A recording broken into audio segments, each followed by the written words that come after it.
And that again was the first gentleman of the land, President Nana Addo Dankwa Akufo-Addo, speaking about the banking sector. And key issues here. One, the cost, 12.7 billion Ghana cedis. Very high. Look, it cost us a lot. That's the explicit financial cost.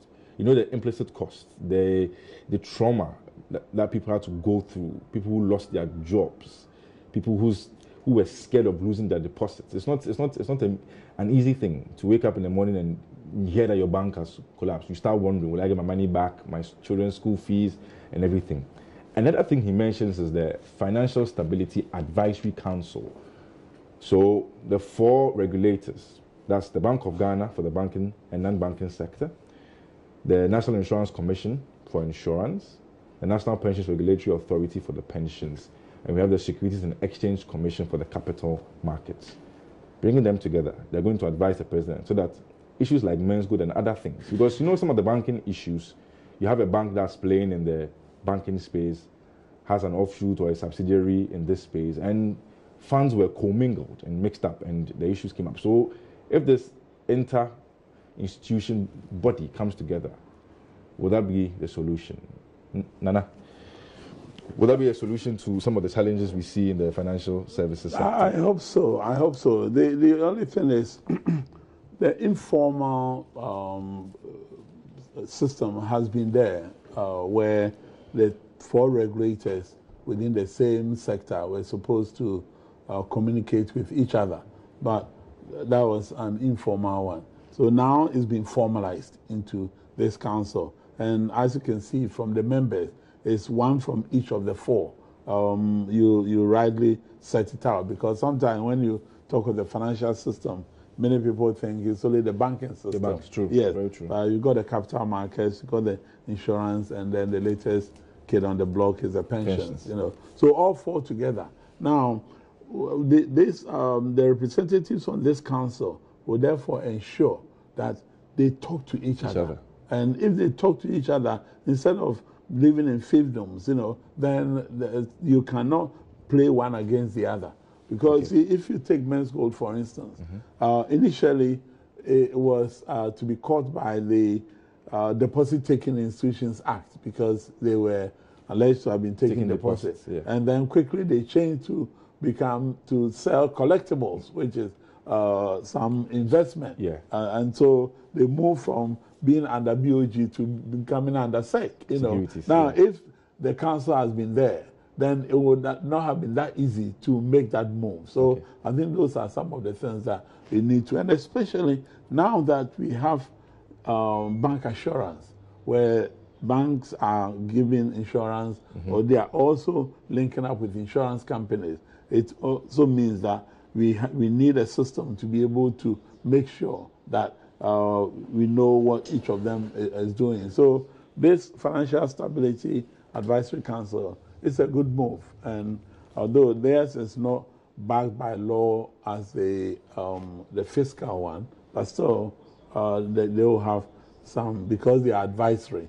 I hope that they will be able to give the right advice and ensure that we don't get people getting through the system as men's goals did. Okay, Nana, 2 questions here.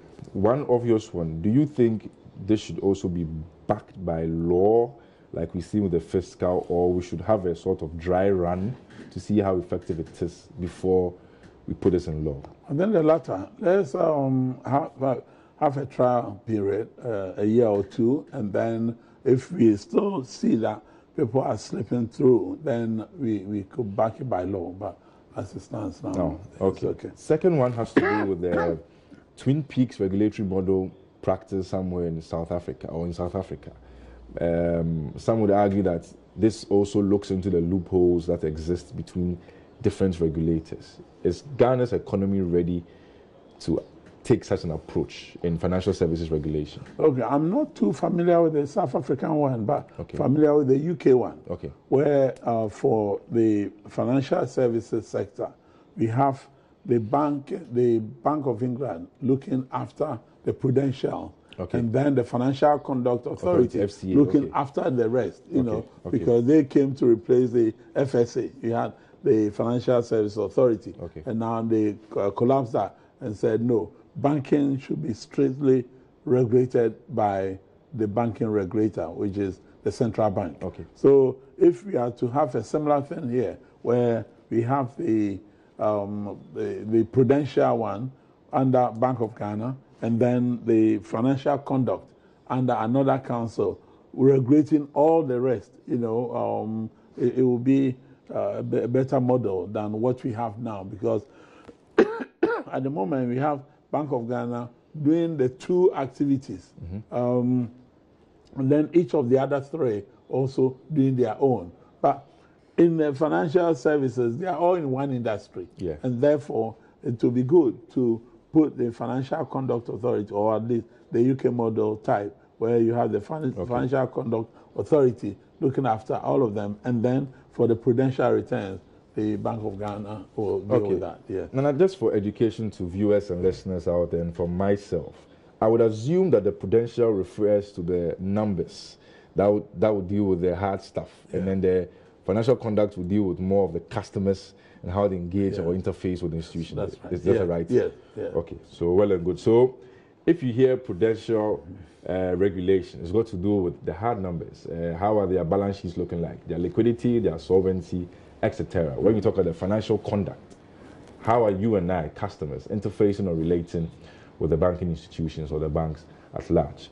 There was also another point that the president mentioned. He will not condone any wrongdoing that has gone down in this banking sector debacle, and we should be patient and allow the investigations to take place. Nana, you are very familiar with practice elsewhere, banking practice elsewhere. What are the types of punishments, if I can put it that way, go to people who are found in such situations, and what does our banking law say in the Ghanaian regard? Well, the infraction could be either civil or criminal. The case we have in question is Enron, when the banks assisted in them duping customers and so on. In the end, it was a civil suit filed for $2 billion, which was paid by almost all the banks that were involved. Because usually in financial issues, it's difficult to prove the criminal liability, in the sense that with crime you have to satisfy on two fronts, isn't it?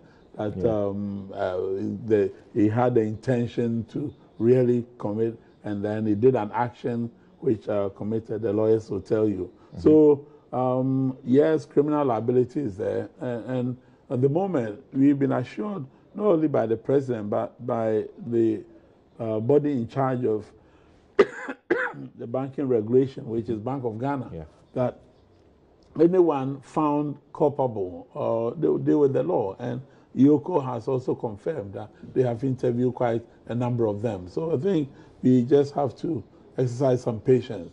In the case of Enron, it's only a year or two ago that the last case was handled. Yes. That's a long time. There's 201, so it does take some time.